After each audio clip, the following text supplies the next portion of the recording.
हिंदूंपासून हिंदूंपर्यंत ही ओम प्रमाणपत्राची संकल्पना आहे आणि आपण त्र्यंबकेश्वरपासून याची सुरुवात केली, जे आद्य ज्योतिर्लिंग मानलं जातं.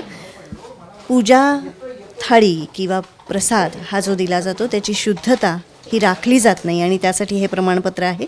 आणि फक्त त्र्यंबकेश्वर पुरतं हे मर्यादित न राहता आपण पूर्ण महाराष्ट्रभर, देशभर ही संकल्पना घेऊन जाणार आहोत आणि इथल्या हिंदूंचा त्याला प्रचंड मोठ्या प्रमाणात पाठिंबा मिळालेलाच आहे. हे ओम प्रमाणपत्र आपण जे देणार आहोत त्याच्यामध्ये इथे QR कोड दिलेला आहे. QR कोड स्कॅन केल्यानंतर तुम्हाला ज्या हॉटेलमध्ये तुम्ही आहात किंवा ज्या दुकानांमध्ये तुम्ही आहात त्याचं नाव त्या स्कॅनरमध्ये तुम्हाला दिसेल.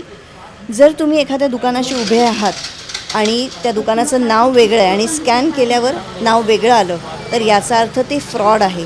त्यामुळे हे पण तपासणी आपण करणार आहोत. ऑनलाईन माध्यमातून ही सर्व यंत्रणा काम करणार आहे.